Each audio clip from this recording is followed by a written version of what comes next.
Ladies and gentlemen, it's the Gormon Productions Wrestling Podcast. Welcome to the Gormon Productions Wrestling Podcast. We are counting down to the top 10 most shocking, most ruthless, most exciting moments the wrestling universe had to offer this week. Let's count them down. Go! Kicking off with number 10, Raw and Smackdown received a much-needed facelift. Both shows are now sporting new logos, video packages, and slightly new arenas. Every little bit helps to rebrand and rejuvenate each product, and this was well done and long overdue. Number 9 takes us to the Cruiserweight tournament, focusing on Zack Sabre Jr. and Tyson Dukes. This match had more counters than a kitchen department at Menards. Unfortunately, my friends at WWE won't let me post any videos from this back and forth contest, but I highly recommend anyone with the network to check out the highlight of Wednesday night. Hey, speaking of Wednesday night, number 8 reveals the announcement of Shinsuke Nakamura versus Samoa Joe at NXT TakeOver on the eve of SummerSlam. Will the King of Strong Style be the new King of NXT? Probably not just yet. I don't think that Samoa Joe's reign will be cut short quite this soon, but hey, I've been wrong before. Coming in at number 7, a few Wyatt family members are donning some new dues. Bray Wyatt is now sporting this year's latest dreadlock fashion that would make any Rob Zombie fan proud. Meanwhile, Braun Strowman is mixing it up a bit with a sleek ponytail. You might ask yourself, why do I care so much about their hair? Because now that the Wyatts are Splitsville, spicing up their images as single competitors is a must, and they both took a great initiative. Not unlike The Undertaker, Bray Wyatt continues to evolve and keep his image fresh. However, I don't really think that Strowman needs an 80-pound job guy to prove how strong he is. At number 6, why does Heath Slater keep showing up on my top 10 list?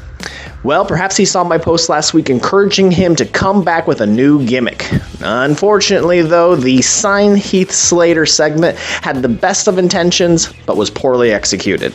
Listen, if Slater wants to be taken seriously as a free agent, he needs to break kayfabe and get the crowd behind him. Be a renegade, an outsider, or an outcast if you must.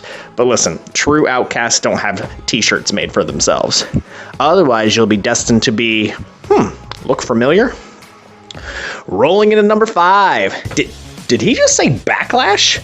Both Raw and SmackDown will once again have their own pay-per-views. This news was actually leaked weeks prior when advertisements for Night of Champions suddenly changed to Clash of Champions. Obviously, due to the fact that we now have a brand split, not all titles will be defended on the card. This will be fantastic for the network, but what will it do for arena ticket sales? Will fans drop a couple $100 on a seat that when they're probably only going to see half of the roster? Perhaps not, especially if their favorite wrestlers won't actually be in the arena. Coming in at number 4, we have a new belt on the way to Raw. The yet-to-be-revealed WWE Universal Championship will be decided at SummerSlam after Finn Balor fought his way through the A-listers on Raw. You could argue that this championship may devalue Dean Ambrose's WWE Championship, and we all know what having 2 major titles can eventually lead to. However, if I get the chance to see the much-anticipated match of the year, Balor versus Rollins at SummerSlam, I don't care if they're fighting for Judy Bagwell on a pole. I am rarely genuinely surprised anymore, but number 3 made me jump out of my seat. Dolph Ziggler emerged from the 6-pack challenge on SmackDown to become the number 1 contender for the WWE Championship. Not too bad going from a few dark matches with Baron Corbin to the main event. Here's my only concern. Vince McMahon would sometimes rather stick his hand under a running lawnmower than book a face versus face for the major title. For the love of all things holy, please don't turn one of these guys heel in the next few weeks. Let us pick a side, root for who we want to, and enjoy a stellar match. If you can make me laugh, you've earned a spot at number 2. Bottom line, I love these guys. Their promos get better and better each week, and Enzo and Cass drop some hilarious mic skills at Battleground. You can't tell me that the development team backstage are helping these guys on how to cut a promo.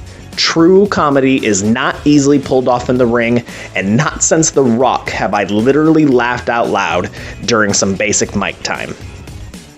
This week's number 1 slot goes to the lovely ladies of WWE. Bayley received an enormous and well-deserved pop as she was revealed as the Boss's secret tag team partner at Battleground. Sasha earned herself an equally large eruption from the crowd the following night on Raw when she was crowned the new women's champion. This continues to prove that if you let us organically cheer for who we want, rather than pushing a superhero in our face week to week, that's when you discover who the real superstars are. Alright guys, that's all for this week. Thank you so much for tuning in. Leave some comments, hit some like buttons, and I will talk to you soon.